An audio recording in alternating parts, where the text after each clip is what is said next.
नाजरीन, 15 अगस्त 1947 को जब बरतानवी राज का खात्मा हुआ तो रियासत जम्मू कश्मीर एक आज़ाद रियासत की हैसियत रखती थी।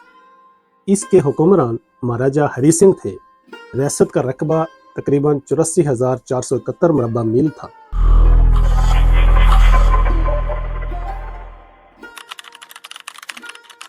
आदाब नाजरीन, इस सीरीज़ में मैं जम्मू कश्मीर के बारे में आगाज़ से लेकर 1947 से लेकर आज तक होने वाली तब्दीलियाँ, जम्मू कश्मीर के तीनों हिस्सों में होने वाली तब्दीलियों के बारे में और मुख्तसर अंदाज में वहाँ की तारीख और बदलते निज़ाम, भारत और पाकिस्तान के बदलते कवानीन के बारे में तफसील आपके सामने रख रहा हूँ। खासकर मेरी इस वीडियो सीरीज़ का मकसद तालिब इल्मों के लिए, कश्मीर में रहने वाले तालिब इल्मों के लिए है, ताकि स्टूडेंट इसको बहुत आसानी से समझ सकें। मैं इंतहाई मुख्तसर अंदाज में एक ख़ास तारीख बयान करूँगा इसमें। इस सिलसिले में मेरी पहली वीडियो का उन्वान है जम्मू कश्मीर 1947, एक खुद मुख्तियार रियासत से पहली जंग तक। जी नाज़रीन, आज की वीडियो में हम 1947 के उन दिनों की मुकम्मल और तरतीबवार कहानी बयान करेंगे जब जम्मू कश्मीर एक बाकायदा खुद मुख्तियार रियासत था। फिर कबायली हमला हुआ, महाराजा ने फैसला किया, भारतीय फौज दाखिल हुई और पहली पाक भारत जंग शुरू हुई। हम तारीख, मौसम, ज़मीन, सूरत-हाल, फ़रीक़ैन के मौक़िफ़ और एक पूरे अमल की टाइमलाइन को तफसील से समझेंगे। रियासत जम्मू कश्मीर की हैसियत 1947 में। नाज़रीन, 15 अगस्त 1947 को जब बरतानवी राज का खात्मा हुआ तो रियासत जम्मू कश्मीर एक आज़ाद रियासत की हैसियत रखती थी। इसके हुक्मरान महाराजा हरी सिंह थे। रियासत का रकबा तकरीबन 84,471 मुरबा मील था, जिसमें वादी कश्मीर, जम्मू, लद्दाख, गिलगित बल्तिस्तान और अक्साई चंद शामिल थे। आबादी की अक्सरियत मुसलमानों की थी, जबकि हुक्मरान हिंदू डोगरा हुक्मरान खानदान से तल्लुक़ रखते थे। यहाँ एक बात मुख्तसर अंदाज में बयान करता चलूँ कि कश्मीर पर सबसे पहले जो हमला हुआ वो पाकिस्तान की तरफ से कबायलियों की सूरत में हुआ।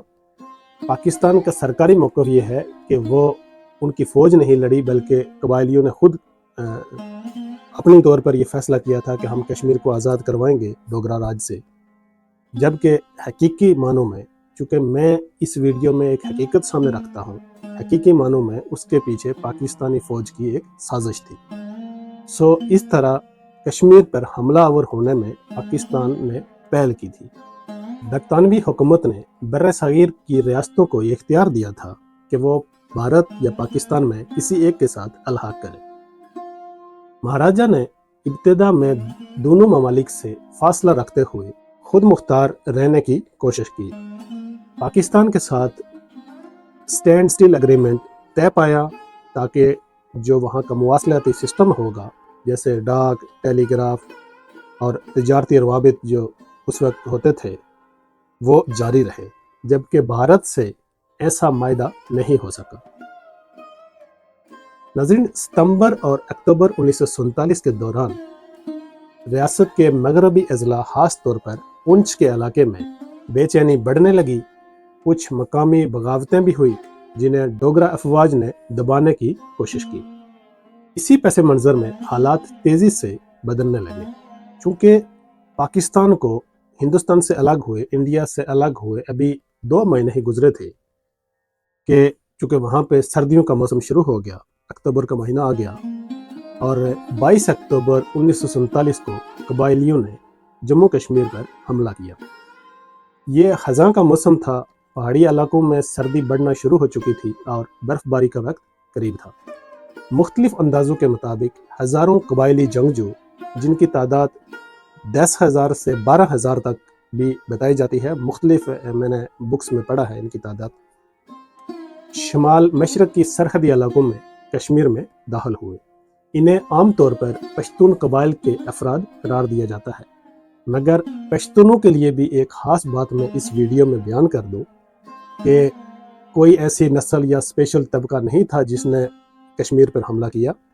وہ لوگ تھے جو ایجنٹ کے طور پر پاکستان آرمی کے ساتھ کام کرتے تھے اور انہیں کشمیر میں حملہ کروایا گیا، کشمیر پر اٹیک کروایا گیا سب سے پہلے۔ اسی دوران اگر دوسری طرف بات کریں تو بھارت کا موقف رہا ہے کہ اس کارروائی کے پیچھے پاکستان کی ریاستی سرپرستی اور فوجی افسران کی معاونت وجود میں تھی، اور دوسری طرف پاکستان کا سرکاری موقف یہ رہا ہے کہ یہ اقدام کشمیری مسلمانوں کی مدد کے لیے قبائلیوں کی جانب سے خود اٹھایا گیا قدم تھا، نہ کہ باقاعدہ پاکستانی فوج کی باضابطہ یلغار تھی۔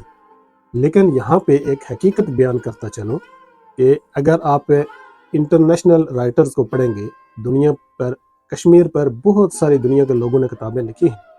صرف بھارت اور پاکستان میں رہنے والوں کی کتابیں پڑھ کر آپ اس نتیجے تک نہیں پہنچ سکتے ہیں، لیکن اگر آپ مختلف ممالک سے تعلق رکھنے والے لوگوں کی کتابیں پڑھیں گے تو آپ کو یہ حقیقت میں سمجھ آ جائے گی کہ ان قبائلی یلغار جو حملہ آور تھے کشمیر پر، ان کے پیچھے پاکستان آرمی کا ہاتھ تھا۔